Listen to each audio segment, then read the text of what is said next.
a la pared externa del retículo endoplásmico es francamente diferente, como estudiaremos más adelante. En segundo lugar, debemos describir un organoide sumamente importante denominada mitocondria. La mitocondria es un organoide que funcionalmente se encarga de la respiración celular. Pero es interesante aquí hacer una salvedad que el concepto de respiración a la cual hago mención no es el de la respiración que ustedes conocen, vale decir, de inspiración y expiración para incorporar oxígeno y eliminar dióxido de carbono. El concepto de respiración celular es precisamente el de obtención de energía. De allí que las mitocondrias, a través de la respiración aeróbica, se dice que son las centrales energéticas de la célula. Una célula puede tener desde cientos hasta varios miles de mitocondrias de acuerdo con su actividad y función.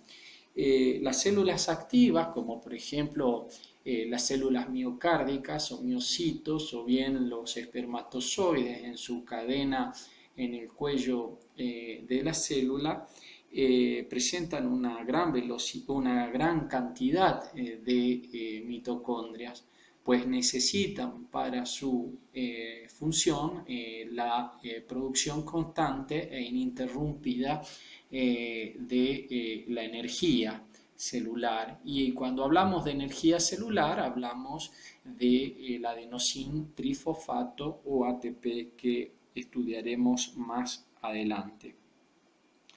La mitocondria morfológicamente está constituida por una doble membrana, una mitocondrial externa que ustedes ven de color marrón oscuro, y una membrana interna que ven en blanquecino, amarronado, pálido. Fundamentalmente, entre una membrana y otra presenta un espacio que está reflexionado de líquido. Las dos membranas son similares en su estructura química, pero difieren en su configuración morfológica. La membrana externa, como ustedes pueden ver, es lisa, mientras que la membrana interior es plegada. Esa serie de pliegues que se denominan crestas y son muy importantes debido a que allí tiene lugar un proceso muy significativo de la respiración celular. Entre los diferentes elementos plegados de la mitocondria existe una gran cavidad central repleta de líquido que es la matriz. Las mitocondrias, es importante decirlo, que intervienen en un proceso energético complejo tal cual es la obtención de energía celular. Y también otra particularidad que tienen las mismas es que todas derivan del ovocito materno, pues solamente es comprensible entender en el momento que lo estudiemos que son las mitocondrias todas derivadas de nuestra célula materna, pues las células paternas no aportan más que el contenido nuclear. En tercer lugar tenemos los lisosomas. Los lisosomas son vesículas rodeadas de membrana que se forman habitualmente como vesículas digestivas en otro organoide celular denominado aparato complejo de Golgi. En su interior se encuentran una serie de sustancias proteicas habitualmente, poderosas enzimas digestivas o hidrolíticas que pueden digerir una gran variedad de moléculas. Una vez que estos lisosomas se han unido a las vesículas formadas durante el proceso de incorporar sustancias denominadas endocitosis. Las enzimas lisosómicas intervienen en el reciclado de las estructuras celulares y un lisosoma puede luego de realizado este proceso digestivo devolver una, una vesícula con los desechos producidos después de este proceso digestivo. Son interesantes estos organoides celulares vinculados con la digestión celular. Otros de los elementos que vamos a estudiar en el caso de los organoides celulares es el retículo endoplásmico. El retículo endoplásmico es una red de membranas en forma de sacos aplanados o túbulos que se extienden desde la membrana o envoltura nuclear que rodea el núcleo, con lo cual se conecta hacia todo el citoplasma.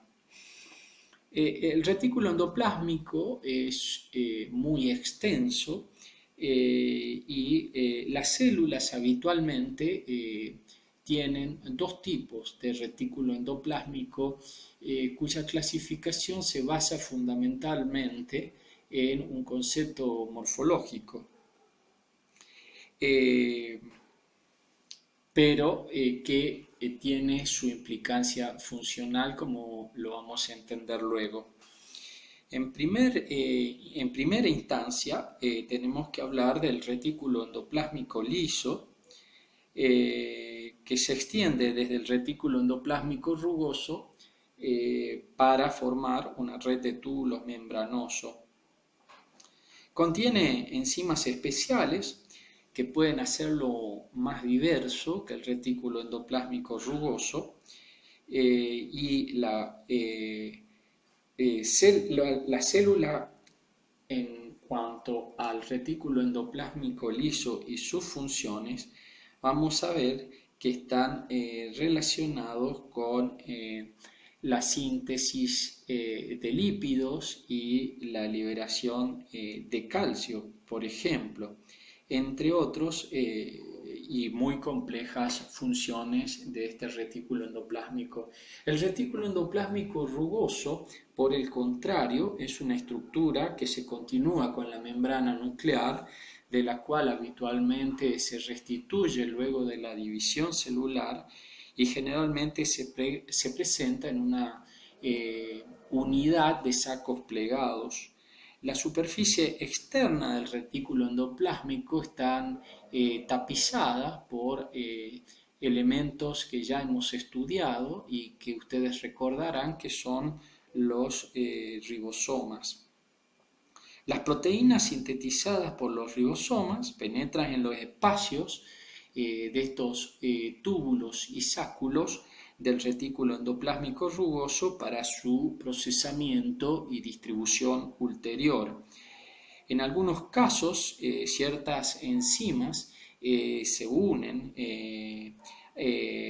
o activamente participan del proceso de unión entre las proteínas y los hidratos de carbono formando glucoproteína.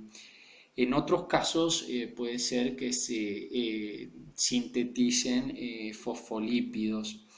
Estas sustancias producidas pueden ser que se incorporen a la membrana de los organoides, insertándose en la membrana plasmática, o bien fundamentalmente excretarse, vale decir enviarse fuera de la célula a través de un proceso de exocitosis. Vale decir entonces que el retículo endoplásmico rugoso produce proteínas secretoras, proteínas de membrana y proteínas para muchos organoides celulares.